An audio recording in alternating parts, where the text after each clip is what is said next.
Yeah, I'm gonna start first explaining about passive voice because sometimes we tend to forget passive voice, and it is likely to be in our next exam, in our last exam.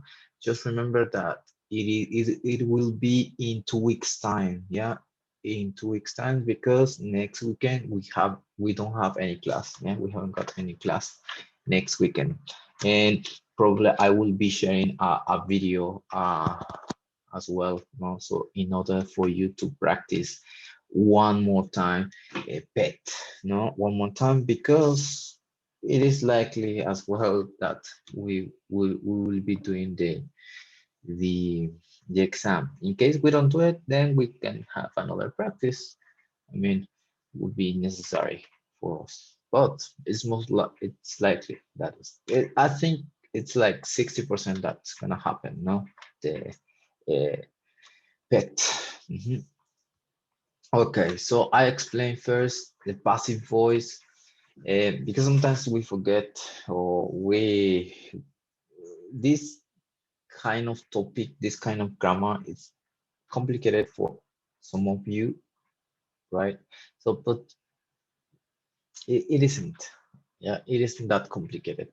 As long as you have the structure, then you would be okay. No, and you have to. Sometimes the hard thing is to identify when to use it rather than using it. Yeah. So when action, situation, objects, even people are, well, in these cases, are more important than the subjects. Yeah, we can also find them in news and articles. The majority, or most of the time, passive voice is found in articles, in news. No? They always include the verb to be, so depending on the tense, it has to be conjugating. Yeah, so it could be in present simple, in present continuous, in past continuous, in present perfect, and in past perfect, as well with future, will, or going to, or with other modal verbs. As long here, the rule is you must include all the time the verb to be. That's one rule, no? And I created this structure, no? So object, it can be referring to people, situation, or a thing, yeah, or an action, even an action here, plus the verb to be, different tenses, as I said, yeah, different tenses. And we have the main verb in past participle. It must include another verb, yeah, and the complement, of course, no? Uh, we have an example here. Fortunately, I was invited to the party.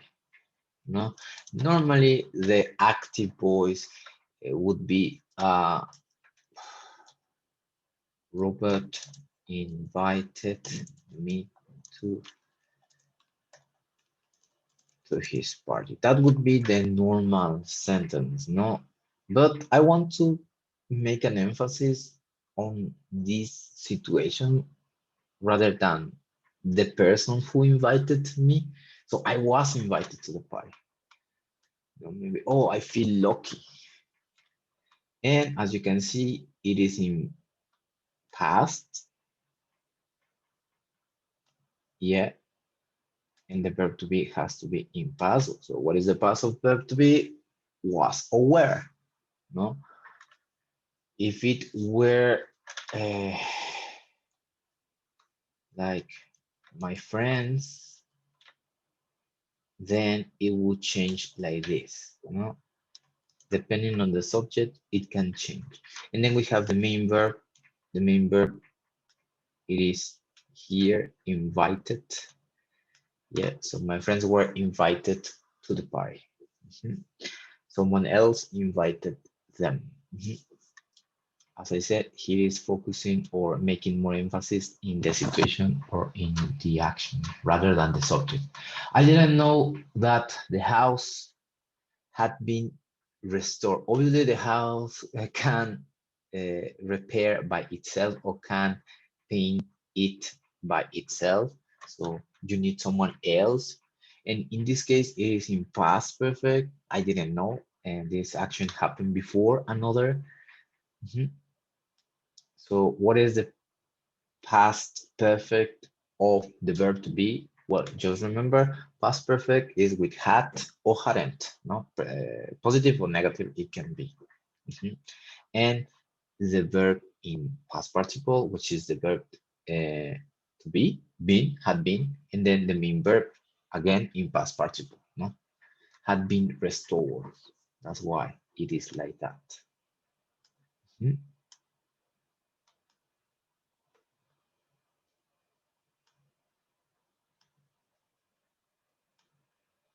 Yeah, so you see, it is a piece of cake. So our our packages will be delivered by Monday or on Monday morning. No, I can say. Mhm. I know that Amazon or Mercado Libre or any other uh, delivery company is doing that, but I want to emphasize that our packages will be delivered. No, in this case, the modal verb it is will plus you need to include here again the verb to be. Yeah, and then the main verb, which is deliver. Mhm. I've noticed that sometimes you've got mistakes on the past participle of the verbs. Here I put all of them in, all of those verbs are in, they are regular verbs, right? But you still have some issues with irregular verbs. Guys, remember by now, by this level, you shouldn't have any more issues. And if you still have those or you forget the past participle of the verbs, especially the irregular ones, then you need to study and learn them, memorize them again, you know? Mhm. So I can say it is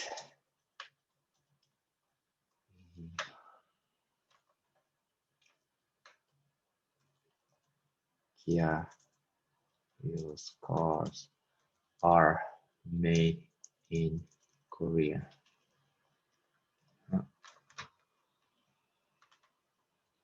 So what is the past participle of the verb make? Then it is made.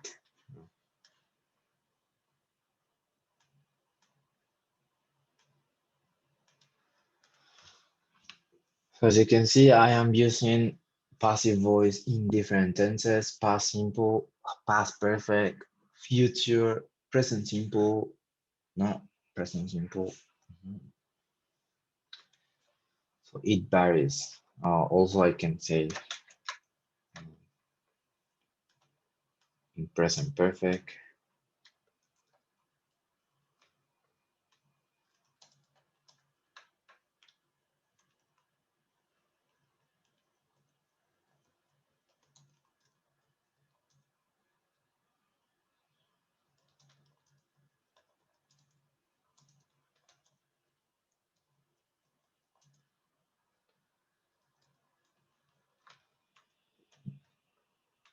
Yeah, so just remember what happened, the accident, yeah, of the metro. So a new improvised bridge for the metro has been built.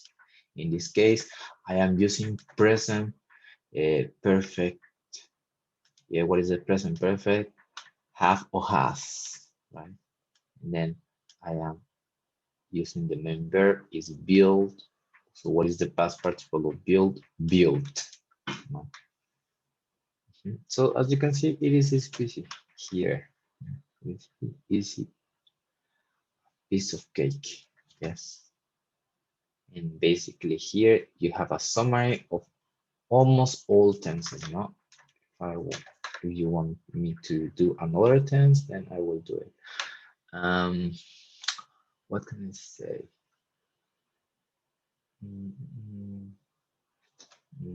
in present continuous.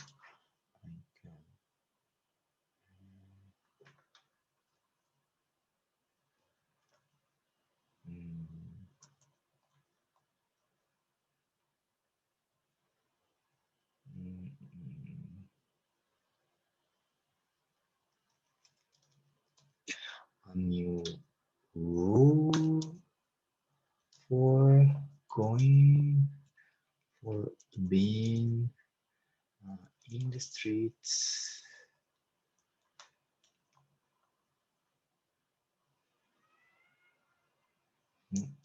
Is being set by politicians.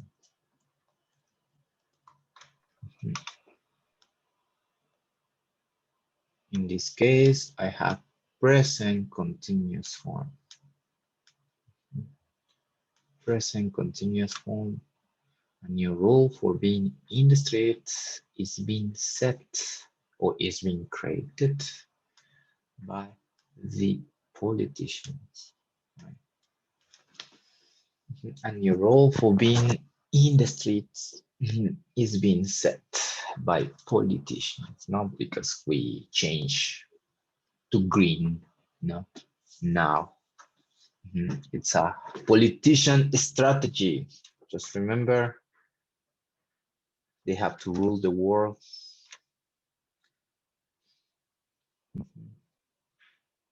Any questions here about passive voice?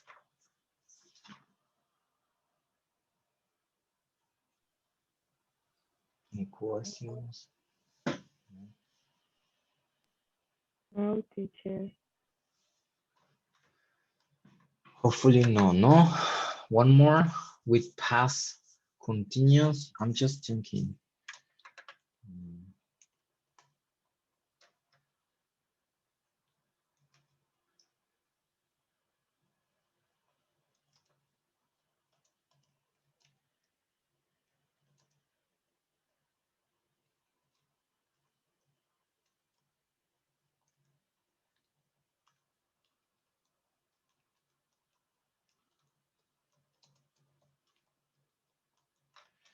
In this case, I am using past continuous in this case.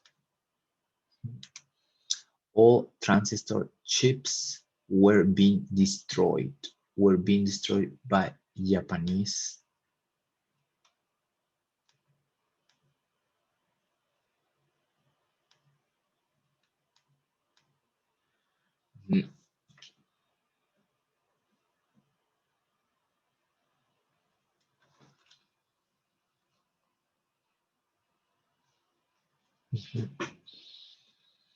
So that would be passive voice. I will share this with you, in order you to study and to have it. Okay, guys, so then we're gonna start with our last pages from this unit, which is unit 3 from your workbook, sorry, from your student's book, New Headway, 5th edition, Upper Intermediate. We were in which page? This page, no? Vocabulary and speaking, talking about books, films, and the oral exam is about that. No, we didn't check this part, or did we? Oh, well, we did. No, we did. Very quickly, we did. Okay, so let's start with listening and speaking. An interview with a BBC journalist. Yes. What does she do now? What did she do before? Okay, so pay attention to the listening. What does she do now? What did she do before? Why is she particularly well known? 3.9 Kate Adie, CBE, BBC journalist. Sorry, I didn't tell you the page. The page is 37 from your student's book. 37. Kate Adie, CBE, is an English journalist. She worked for the BBC for 14 years as their chief news correspondent, and she currently presents From Our Own Correspondent on BBC Radio 4. In this programme, journalists and writers from all over the world take a closer look at the stories behind the headlines. Kate herself has travelled widely in her career. She became well known as one of the first British women journalists to face extreme danger in war zones around the world. Her most memorable reports include the Gulf Wars and Belfast during the Troubles. Her best-selling autobiography is called The Kindness of Strangers. Welcome, Kate. What I'd really like to know is why you called your autobiography The Kindness of Strangers.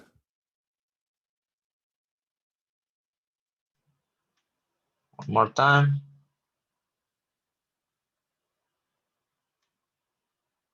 .9 Kate Adie, CBE, BBC journalist. Kate Adie, CBE, is an English journalist. She worked for the BBC for 14 years as their chief news correspondent, and she currently presents From Our Own Correspondent on BBC Radio 4. In this programme, journalists and writers from all over the world take a closer look at the stories behind the headlines. Kate herself has travelled widely in her career. She became well known as one of the first British women journalists to face extreme danger in war zones around the world. Her most memorable reports include the Gulf Wars and Belfast during the Troubles. Her best-selling autobiography is called The Kindness of Strangers. Welcome, Kate. What I'd really like to know is why you called your autobiography The Kindness of Strangers. So if you notice, it's the same text as we have here, no? So what does she do now? What does she do now? Katie Adie.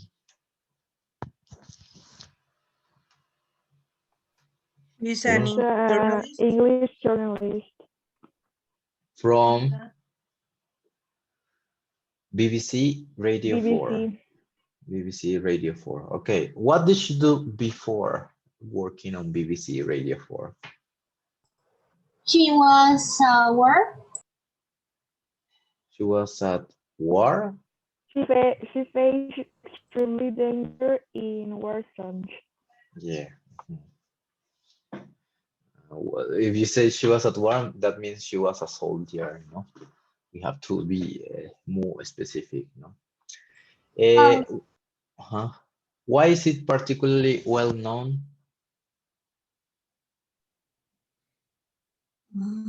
As one of the first British woman journalists. Okay. And she had also memorable reports, no? And she created a book. Her best-selling autobiography is called The Kindness of Strangers, no? The kindness of strangers. What do you think it could be that, or it could refer to that? The kindness of strangers.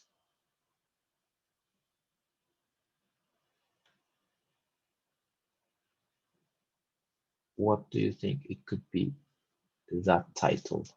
Or why did she decided to name it like that? Any ideas? The kindness of strangers? No? Probably because of their experiences. It's Yes, because they work for people in war. Okay. Jemina, you were gonna say something? yeah. I think that the name of Kindness of Strangers means like she was gentle with the strangers, with people who she doesn't Met.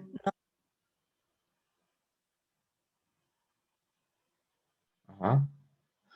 Maybe people who she ran into the war or into difficult situations, no? All right, so sit back, listen to the complete interview with Kate. No, simply see if any of your ideas were correct. If so, which? Yes, we're gonna hear the first time to get the general idea of the interview. Yes, so don't get distracted by other things, guys. 3.10. So just remember we have few listening practices, so that's where it is the opportunity, no? Interview So the with first Kate. time is all for the general idea, no, general comprehension of the audio, and to catch or to try to remember certain things about the interview, no, and if you can remember, you can share it later. Kate AD. So it's a 6:47, 6 minutes 47 seconds. So it's a long listening. It's a lot to remember. I think a lot of people think the world is an alien and rather frightening place. I could even say that perhaps the kind of reporting I've done has forced that, having been to quite the difficult, violent, and sometimes rather risky situations, which I'm afraid human life throws up. But I take the opposite view. Even in the worst of situations, people show extraordinary resources of concern, friendliness, and kindness. In the middle of a riot, someone will help you. In a strange place where you don't even know a word of the language, a kind person will give you a helping hand. I'm an optimist, but I'm someone who believes that there's more good than bad in the world. That's very refreshing to hear, especially these days with every single thing you ever hear is a down and about ghastliness and horrible people. One of the biggest stories I did was a massacre where an army opened fire on unarmed people, students and ordinary citizens, without good reason, purely because the old regime disliked protest. Mm-hmm. And terrible things happened on the night in June. I was there as a reporter alongside a lot of others, but the night it happened, the midnight when the tanks came in, we went out, my crew and I, and we saw people shot round us. How we weren't shot is a matter of pure luck. And time and again, people grabbed hold of our arm, waved to us, beckoned, hid us behind a wall, shouted warnings, which we didn't understand, but knew the secret police were after us, or there was a tank coming. And these people shielded us, helped us, and on 2 occasions actually beat off the police from attacking us and taking our cameras. I owe my lives to these unknown people. I mean, that is the extreme of kindness. So you get this kind of behaviour, and it's happened to me in all the worst of places. So give us another example of some kindness of strangers during your career. I was in the Gulf War. I was with 48,000 men of 7th Armoured Brigade and the British Army in the middle of a desert, and I was the only woman. And they were great towards me, tolerating the only woman who was in the frontline troops. And there was a lot of pressure and a lot of extraordinarily vicious, misogynistic press at home about what's that woman doing there. So I felt quite a lot of responsibility. I found myself in a tent one day and they were throwing gas at us. And I was very bothered. And an older officer came up to me and he just said very quietly, "Don't worry, we'll get you through it. You're not going to fail. We're going to make sure you can do it." It was wonderful. It was just what I needed. I thought, oh, I'm not on my own. I'm not. And it was wonderful. And it's that sort of little remark that got me through. Fantastic. And another moment I remember. At 3 one morning, I was in Belfast during a major riot during the Troubles, and there was everything coming down the road, sticks, rocks, bricks, rubber bullets, and everybody was very bad-tempered. And I stepped backwards and I fell in a hedge in the dark. And never fall in a privet hedge in the dark because you can't get out. I completely panicked and I entwined with the privet hedge and was stuck there. And I heard a window above me, above the sound of everything that was going on, squeak open. And there was a habit sometimes of attacking people by pouring boiling water on them. That happened sometimes in the midst of trouble. And I thought, what next? I was frozen. And a voice from the window said, "You stand there. You want a cup of tea?" Have you encountered the kindness of strangers outside your professional life? If a correspondent is resident in a particular country for a long time, they become much more conscious of what everyday life is like, and that people are just like them, have trouble paying their bills, complain about the bus service, and cannot get through the bureaucracy of their government. We all go through so many of the same things, and underneath the weirdness, the difference, the language, the climate, all of this, there's a very common thread, and often it's kindness. That's so lovely to hear. And tell me, since writing that book, is your optimism still there? Do you still feel that you are surrounded by the kindness of strangers, or do you have a pessimism about the way that mankind is going and their relationships with each other? I'm afraid I have a hard-headed historical view of that, and that is that war and conflict have been part of humankind and nature. There are major wars and territorial battles happen with almost every creature that's on this earth. So you have to be an optimist that we can find a way through it. I'm not a pessimist about it. I'm still very hopeful. I'm aware that smart philosophers will tell you today that the idea of us all getting more tolerant is probably not entirely natural, that we go 2 steps forward and 1 step back. If you look back 2,000 years and more, you hope that we have the brains and education and technology now to keep it getting better for the large number of people. But you've got to have your fingers crossed and you've got to work at it. Well, on the and kind note, Kate Adie, thank you very much indeed. Thank you.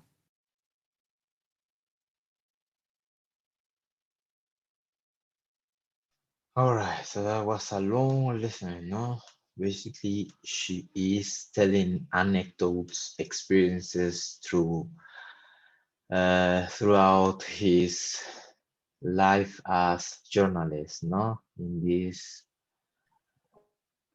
conflicts that she got into, and how people saved her life, in a way. All right, so we have some questions here that you have to answer. Yeah, highly recommendable to answer. The questions are: why does the interview think that Kate says is refreshing? Refreshing. Number 2, can you read it, Monse? Number 2, in what? In what way did people help her during the protest? Thank you. Maria? Where was she when there was a lot of pressure and a lot of extraordinarily vicious, misogynist press at home? Who was she? What? with for Cesar, which act? Which act of kindness is both frightening and funny? In what ways? What ways? Yes, kindness. Number 5, Daniela. The interviewer says. The interviewer says that's so lovely to her. What is? What is? Yes, exactly. Number 6, Leila. Kate says we go 2 steps forward and 1 step back. What is she referring to? Yes, step forward, that means pasos adelante, step forward and then step back. No? And number 7, Marisol, does she believe absolutely that the world will get better? How do you know? How do you know? So we're going to connect again because if I play the